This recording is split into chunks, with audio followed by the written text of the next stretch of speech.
This is a Murakami Minute, presented by the Drunken Pen Writing Podcast. If you only read the books that everyone else is reading, you can only think what everyone else is thinking. Haruki Murakami, Norwegian Wood. I'm your host, Caleb James. With me today, Spencer Church.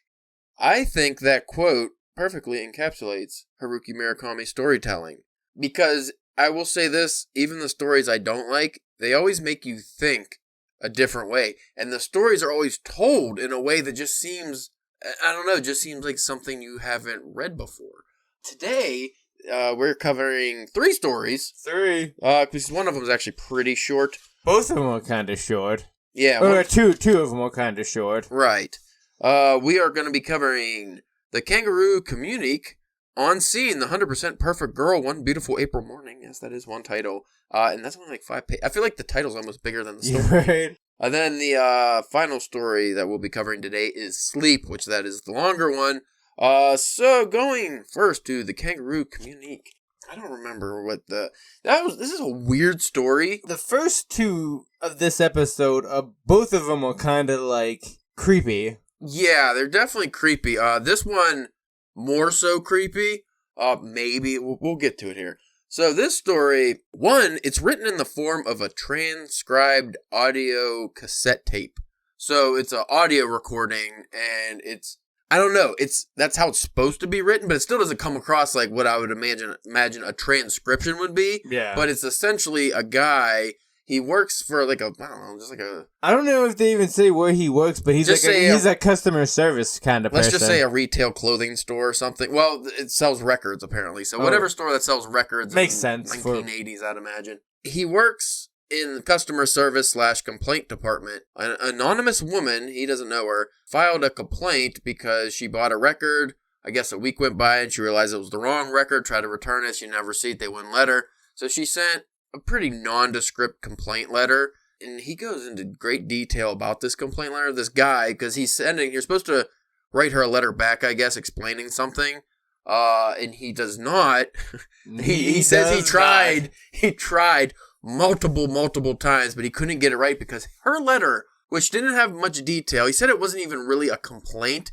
For some reason, he fell in love with her through the letter, I guess. Through, her writing. Yeah. He doesn't even know what she looks like or anything. Just through the way, the punctuations and just, the way she wrote.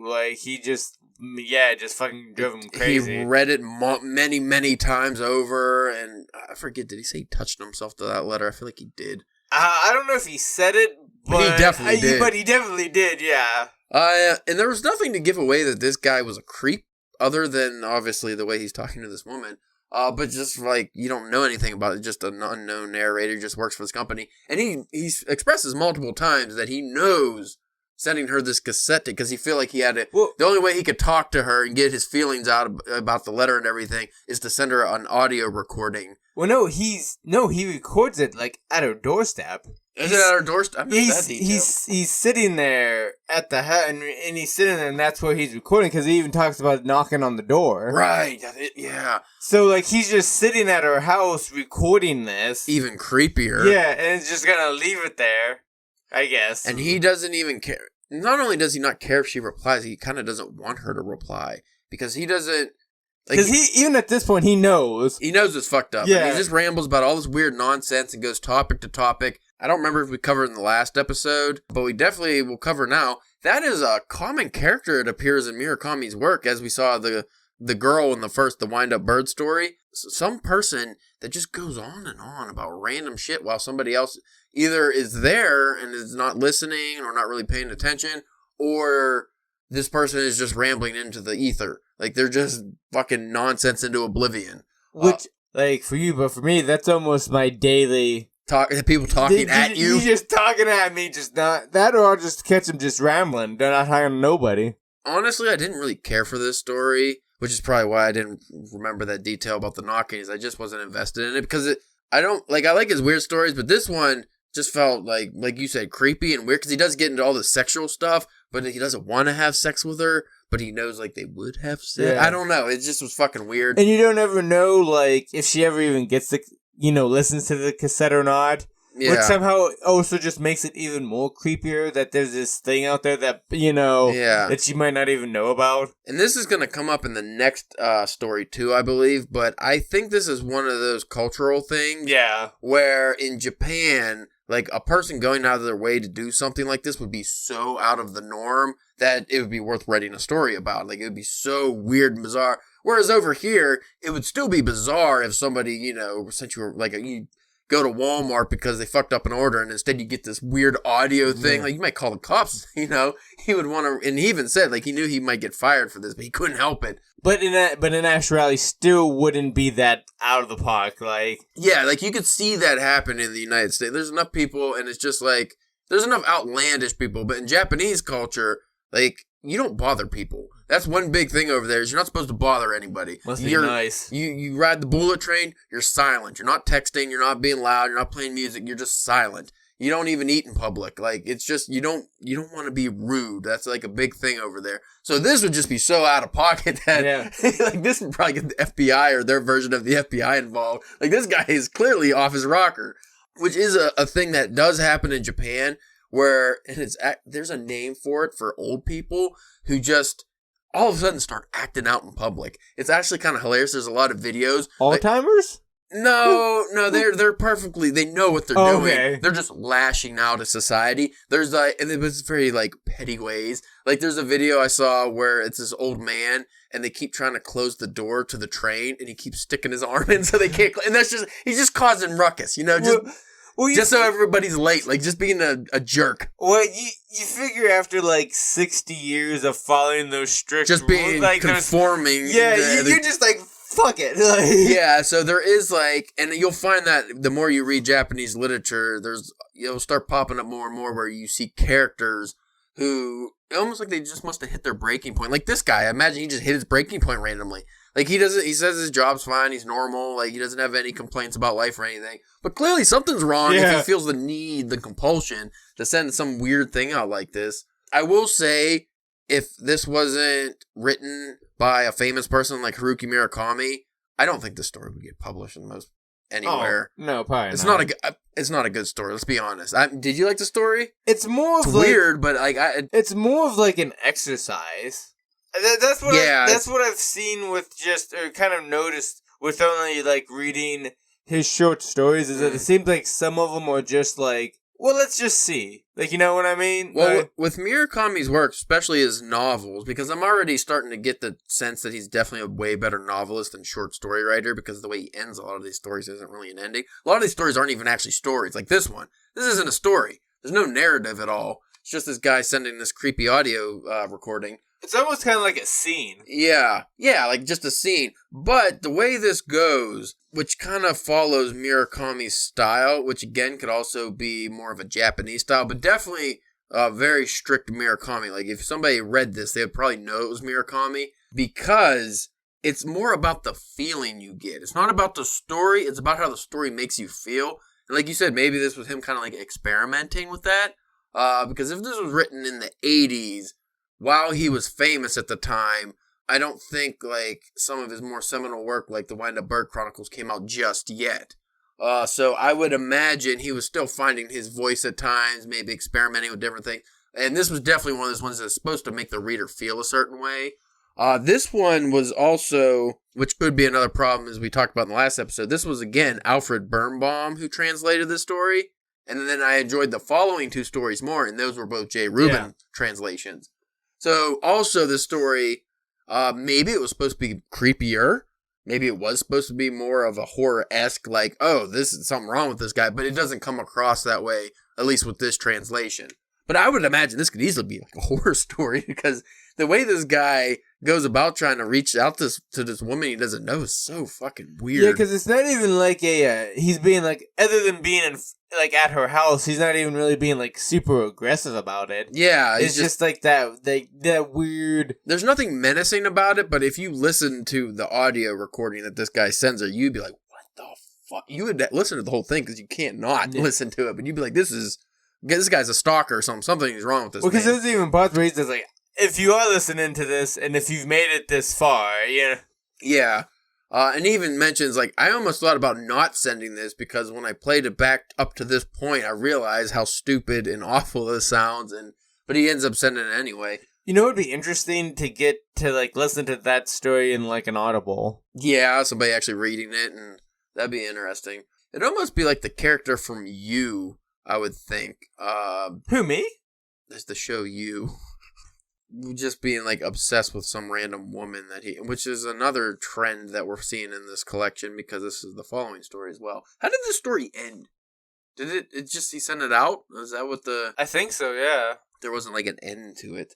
What was this next story? I had to look it up again. It was a long name. I didn't particularly enjoy this story either, but it was only like 4 or 5. It was like 5 pages, I think. On seeing the 100% perfect girl one beautiful April morning. This was about a guy who sees a woman in the street, and he thinks she is the 100% perfect woman for him. Not because she's beautiful, because she's not, explicitly stated. Which another Haruki Murakami thing that seems to pop up in his work. Ugly people. Ugly, not necessarily, like people who are just plain. Yeah. You never remember their faces. They just look. Like that's all you can say. They just look. They don't look like anybody. They're not beautiful. They're not ugly. They're just people that you would pass in the street and you would never recognize. If you saw them again. Extras. Yeah, like extras. If you saw them again, you would never recognize that you saw them before. They're just nondescript people. But that's like the main characters in a lot of these stories. So anyway, because we could cut this one extra short. This guy finds this woman, and he goes kind of through this thing in his head, because he tells his buddy about it, and the buddy's like, oh, she's like hot or something? He's like, no, not really. He's like, oh, well, like, why do you like it? And the buddy immediately loses interest, because it's just like the way he's describing it is so boring, and it's like, just go talk to her. And big part of the story is him just trying to figure out what he would say to her. And he comes up with various scenarios, and then finally comes up with like this big long thing. It's like the last 2 pages. Yeah, it's about how like 2 teenagers or young college students met each other, and they realized that he was the perfect boy for her, 100%, and she was the 100%, and the 100% is important too, by the way. 100% perfect girl for him, and then they get to talking for hours, and they realize, oh my god, we're great, but maybe we should test this theory. Maybe we should actually see if we're 100% perfect for each other. We'll leave, and if we end up running into each other again, we know it was meant to be, but then they don't, because that's a fucking stupid thing to do. It's a foolish thing that some youths would come up with, so they don't run into each other, and then because like none of that actually happens, because he never actually says anything to her. Well, this is all just what he thinks he would say to her, because it starts off as like it's going to be a sad story, and then what he says is he would 19 years later, in their 30s, whenever they're in their 30s, they would run into each other again, kind of like on the street, which is describing this scenario. But they both had about an influenza that kind of wiped their memory, so they don't necessarily know each other. And over the years, they met some people who were perfect for him, 75%, 80%, but never that 100. And then he sees her, and she sees him, and there's this slight recollection in the back of their heads, this weird sensation that this person is perfect for me. I know this person, but I don't. And then they just pass, and that's the sad story, because they don't ever connect, and it's just two people perfect for each other, but they never meet up again, and they just let it go. And that was weird. And again, that guy came off very obsessive, because he doesn't actually know this woman that he saw on the street, and is never expressed that this woman would think he's perfect for her. He just hopes. Even in his own ramblings to himself, he thinks or says that there's a good chance that she'll reject me outright, and I'm not perfect for her. And she might even say I'm ugly, and I'll fall to pieces. And that was a weird one. So it's like back-to-back stories about obsessive people. I don't know how I really felt about that. That one I like better than the one before it. Because at least this one was kind of like a story. Yeah, and the end of it was an end, so there was that. And I did kind of like the like if you had the balls or the cachet to walk up to a woman and like give them that page long just like monologue, to be like, I wonder if that would work or not. Probably not. Like essentially just giving them a story, and that was a good story. Like the way it was expressed and all the details. Again, Jay Rubin I think does such a better job of translating, because he really expressed the like the warmth that they might have for each other that, had cooled over time because they haven't seen each other and they kind of forget each other. No. But then he talks about the recollection. It's like, I think I knew that person because they never dated or anything. No. In this guy's scenario, none of this ever happened. He's just, this is what he thinks because he's a fucking nut job too, apparently, is thinking how he would interact with this woman if he had the balls to talk to her, which he doesn't. No. He never talks to her. So he ruins his 100% or his chance for the 100% perfect woman for him. Even though, like, why is she perfect for him? He doesn't even know why. He just feels it. Sometimes it's just a feeling. Just a feeling. So this next story, Sleep. This one I really liked. It was weird. Yeah. And I hated the ending. Oh, yeah. But I loved, I wouldn't say love, that's a little too, This could have been like a, not a novel, but a novelette. Yeah, if we expanded it, because the way it ends is like, come on, man, am I missing some pages? What happens? But this story is very weird. So it starts off with a woman. She's like a mother of one, a wife, and a stay-at-home wife. Her life actually sounds pretty awesome. Like, she kind of complains about how mundane it is, but I'm like, I take mundane. But she starts out telling how when she was like in college or high school or something, she went through a bout of insomnia. And I think it was like for a month. She couldn't sleep. And I really like the descriptions of how she was pretty much like a zombie just walking through a dream all day, every day. Because, she's exhausted. She just can't sleep. Like as soon as it's time for bed, she would be wistfully awake. Like she just couldn't sleep. But she described like that. And then one day she's just at the kitchen table. And then all of a sudden she just gets up and goes to bed in like middle of her meal or with her family or whatever. And sleeps for 27 days straight. And her parents couldn't wake her up, and it's just like crazy. Wouldn't that be nice? Yeah, that would be nice. But then the real story picks up when she's talking about what happened to her as of recent, which I didn't think about this till now with this ending, is how does this story get out? Because she's the one telling the story. We'll get there. So she goes through her mundane life. Pretty much every day is the same as the day before. And she keeps a journal, and if she forgets the journal, she doesn't even know what day it is because every day is the same. She has a husband who's a dentist, and the way she describes his face, she cannot remember his face as soon as he's gone. Like, she talked about trying to draw his face once, and she couldn't remember the details because he's such a nondescript looking person. But everybody likes him. He's real nice. He's real good to her. Well, but with him, though, they do kind of go like, he also could maybe kind of be kind of ugly. Like, that one, they kind of steer closer to ugly, but it gets harder later. But she, and then she has a son, good relationship with him. And it's just like, her husband goes to work. He'll come home for lunch. She'll make lunch. Her husband's not a drinker or anything, so he comes home. He doesn't drink or anything, so he comes home right after work every day. They spend time. They have sex like a normal married couple. She's 30, so she's kind of concerned with her aging now. Like, she tries to keep fit by going swimming, and she always looks at her face to make sure, she's not getting too old or anything. I like how it's written. Because, like I said, it's very mundane, and it shows like you really get the feeling of what it would be like to be this housewife. Well, she's even said in the story of, especially later on, where she realized of like the mechanical of her just not paying attention. She just go through her day to day without paying. Like it's just she's like a robot. She just does it and doesn't even really just like on autopilot. Yeah, but at the beginning, she doesn't mind her life. She doesn't have any problem with her life. It's just, it's weird how you could go through every day. And I think she even laments that, if she died or something, like, what would they write about her? Like, nobody, like, she didn't really live. But she's fine with her life.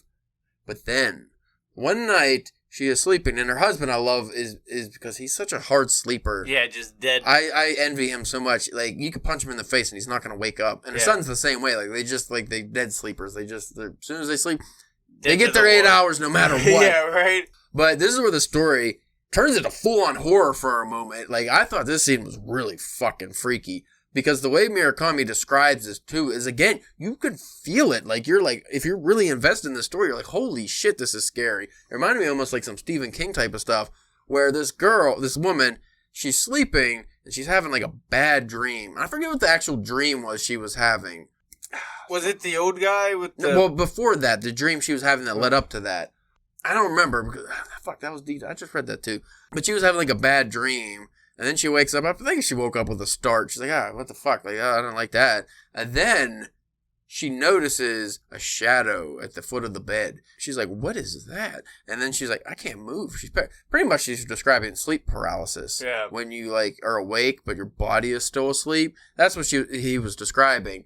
But she was asleep, but then, her mind's awake. But she can see something at the foot of her bed, and then it slowly comes into focus. And it's an old man, and he's wearing like this very tight, weird black shirt or clothes. She's never seen anything like it before. And I think he just looked very like plain, like he was just like no expression on his face. And then he starts pouring, and it's like the way it's written though is just like very freaky. I'm just like, oh God, that would be horrifying. And she can't move, and she wants to scream, but she can't scream. And then this old guy starts pouring a pitcher of water on her feet. And it's just an endless pitcher. Yeah, it never ends. It just keeps going and going, and she's afraid her feet are going to rot off. And it just keeps going. And then she tries her hardest to scream, and then like her whole body shakes and trembles.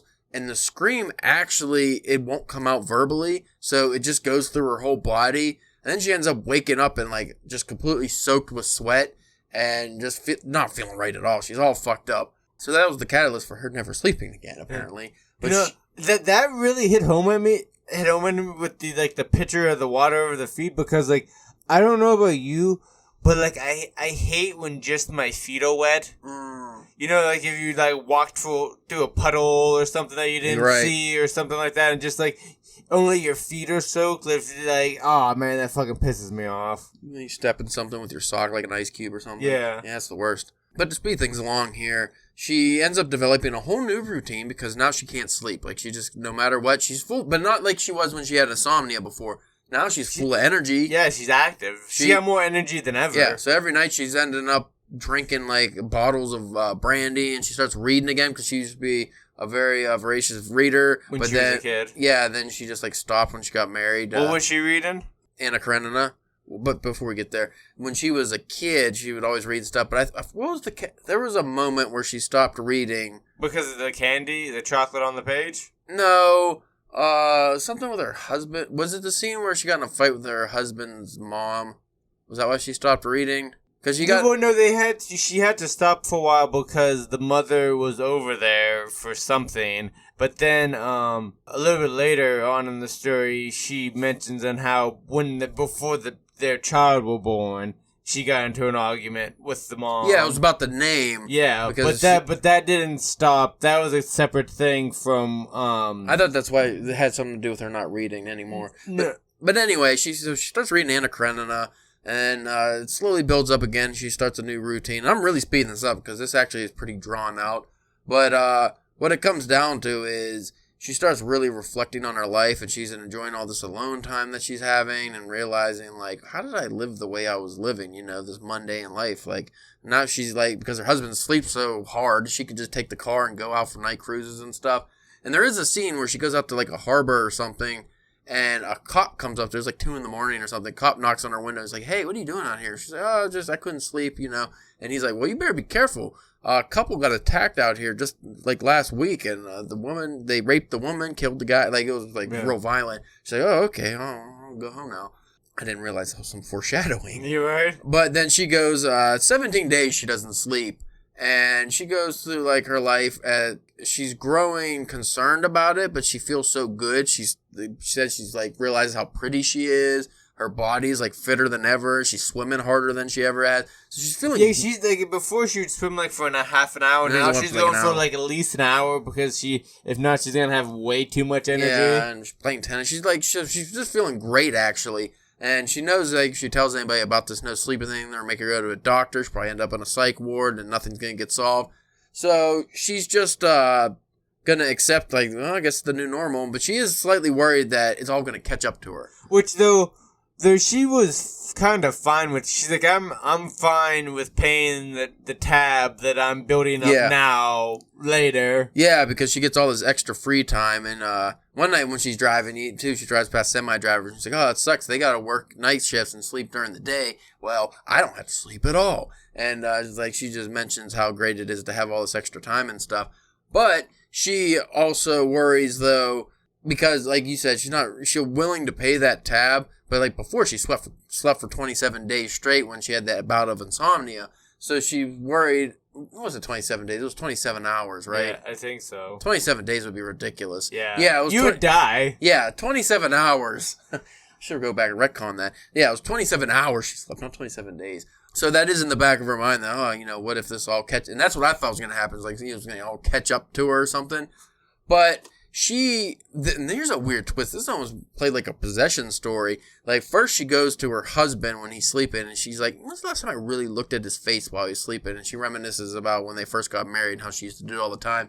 And she's looking at his face, and she just, like, slowly describes first how she likes him and stuff, and then just really slowly delves into how much she kind of hates his face, and he's ugly, and he has a mole that's vulgar. Yeah. Starts using the word vulgar, and then she just goes into like, do I even like this guy? And I hate his mom, and then she goes and sees her sons, and the same thing. She's like, oh my God, I'm gonna grow to despise him when he's older because he takes after his father and his mother, or his stepmother, her mother-in-law, so his grandmother. And she just goes on about how that bloodline's stubborn, and then, like, the kid's gonna have the same face. And so she pretty much just says she's gonna fucking hate her family, is what you're getting at. And then it ends with her going to the harbor.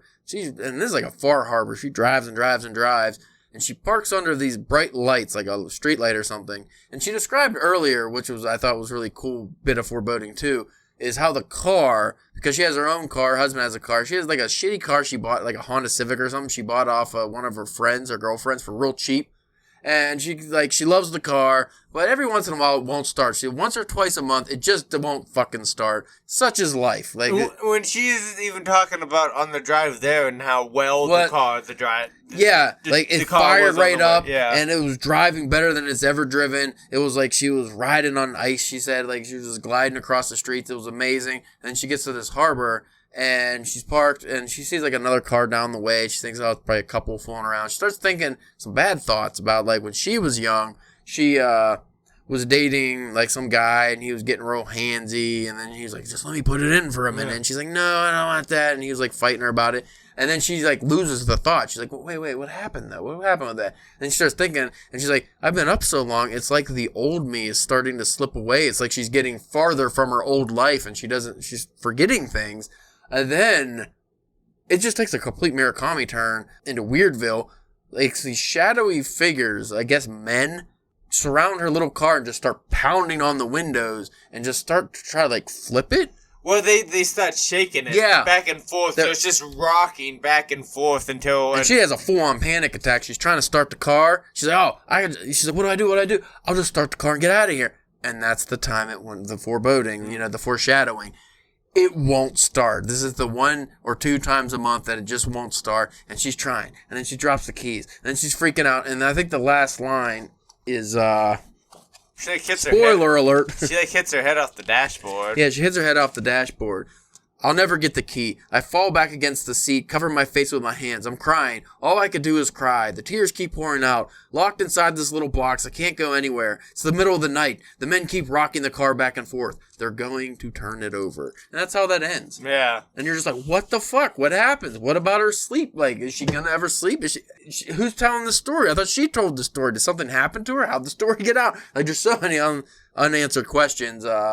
Very bizarre. But I really like that story. Other than that ending, I was like, come on, keep going with it. What goes on? But I thought it was, just the description. The way she, I've never read a story, especially one that should be as boring as that, with, like, the mundane aspects of this woman's life and stuff. I've never read a story where I really understood and felt what it would be like to be, like, a married woman who, because you always hear about the stories, married women may be unhappy with their life or their relationship. That's the first time I think I read a story where I kind of could picture it, Like, I could really think, like, oh, man, this is what it would be like if you were in this situation.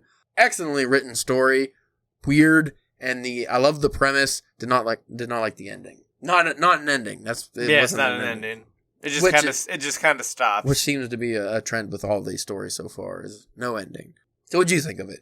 I liked it. Probably the story I like the most, probably, so far. Yeah. In that collection. I'm hoping the stories get weirder from here. But we're already a half hour in, so that's too long. So, for Murakami, 30 minutes. next week we will be covering. Yeah, Thanksgiving's this Thursday, so we're good. Yeah. This one sounds like a doozy. It's a bigger title than the one already. The Fall of the Roman Empire, the 1881 Indian Uprising, Hitler's invasion of Poland, and the Realm of Raging Winds. It's not a long story either. Again, The title was probably longer than the story. After that is Lederhosen, which I've never read, so you should really applaud me for actually saying that word, because I know it's Lederhosen, but I've never read it in my life. And then maybe Barn Burning, because those first two stories are pretty short. Yeah, so maybe another 3.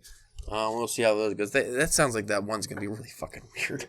The one with the long title? Yeah. So anyway, this has been a Murakami Minute, and we thank you for listening. And also, if you have an idea for future Murakami works, I don't know why I've never said this before, that you would like us to cover, we've been doing short stories because it's easier, but we have not opposed to a novel.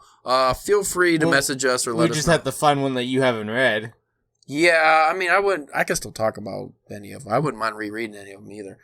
So anyway, thank you for listening, and sayonara? Sayonara.